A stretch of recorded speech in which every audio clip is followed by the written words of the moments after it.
Yeah, so the Akan peoples in Jamaica and other parts of the Americas, they provide a very important storyline. The storyline is this.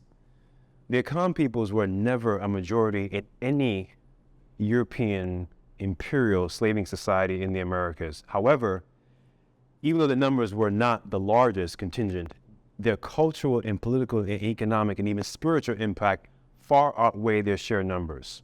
Let me explain. And so when you think about the Akan peoples, we have to think about, first of all, that these are not an ethnic group. Akan comes from the root word kain, meaning first, foremost, pioneer. So think of them as pioneer peoples, meaning these are indigenous peoples who occupy the dense tropical forest in what is now Ghana, West Africa, but also bleeding into what is now contemporary Togo to the east and Ivory Coast to the west. So these Akan people, pioneer people, first peoples, they intruded into the Americas with a certain insurgency. And that insurgency was based upon they had access to European supplied firearms since the 16th century.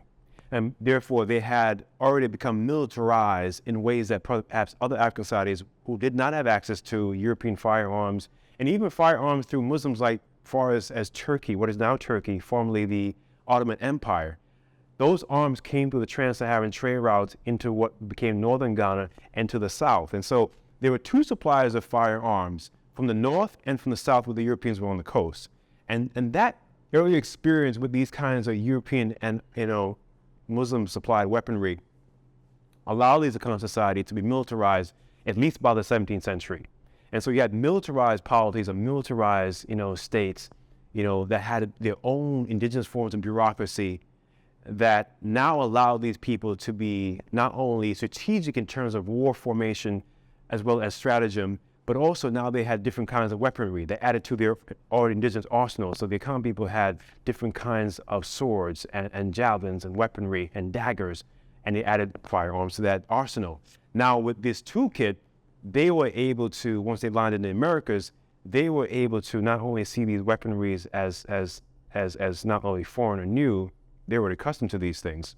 And so what they were able to do was actually put to use statecraft, meaning the fact that they had militarized and very sophisticated polities that had their own level of bureaucracy, divisions of labor, hierarchies, right?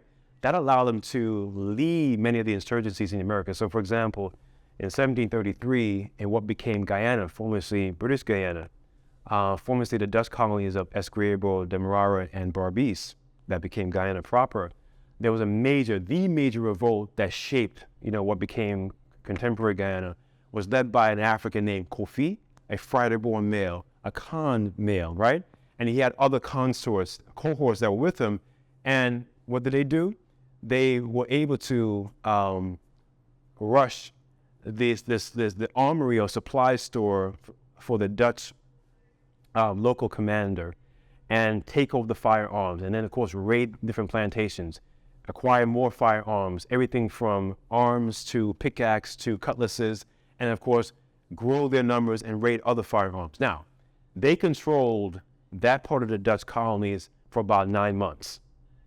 9 months. There's more to the story, but the idea is that they were victorious and controlled the colony for 9 months, right? Using the statecraft, using the prior experience with European supplied firearms, but also their own indigenous know-how and skill sets, right? And of course, spiritual culture. And their organization was superb, right? And so that case in Guyana also dovetails into other polities next door neighbor in Suriname. Many of the votes, you have these Akan peoples that were, because of their statecraft and skill with firearms, who were able to organize maroon communities that able to defend themselves. In fact, some of these communities exist today. When you think about the Saramaka, for example, those are maroon communities that were built from the 18th century, 17th century, 18th century in Suriname. And they include Akan people and include Akan cultural forms and norms that were able to add to other African cultural norms and forms to fuse their own particular identity in the dense tropical forest where they remain independent for the last 200 years or plus. In Jamaica, we know the history of the Maroons in the islands, both in the western part of the island and the eastern part of the island. Yes, they signed the treaty in 1739, 1740, but still they maintained their autonomy, relatively speaking, up until the present day, right? And their ancestral lands. We think about the Danish colonies, what is now St. John, St. Croix, and formerly St. Thomas. Those are Danish colonies. Major revolt in the mid part of the 18th century, right? So in the mid part of the 18th century, major revolt led by these Akan peoples. And we know they're Akan because their name was defiantly, they were Kwasis. I am Kwasi, so they were Kwasis. There were women too, revolutionary African women. There was a Queer, there was a Fia, Ajua. There were royalty, or Heneba. Ohene is a term referring to indigenous forms of royalty or royal birth and royal status. And so we had decisively Akan names in the records that were unambiguous about who these people were.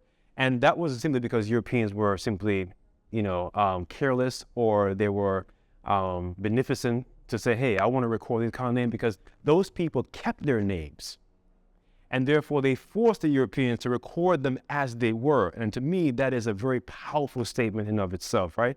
Because they could have been recorded as Bartholomew or as Johnston or something else, but no, they insisted on having these names and being referred to by these names, right? And what's amazing for me as a historian is to find these names in their pristine Akan forms in the 18th century, right?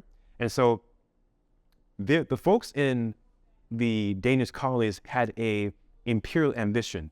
They wanted to build a maritime empire where they would start the revolt in St. John. They would then leapfrog over into the main colony in St. Croix, and then move St. Thomas, and then move from there to the British colony of Totola. Basically, you have an archipelago or maritime empire, right? A collection of colonies in the sea, right? That was the ultimate aim. Now, they didn't reach there, but the fact that they had this imperial aim of their own, to me, says something about, again, size and number can tell you a story, but it can also deceive you, because it's not about the numbers.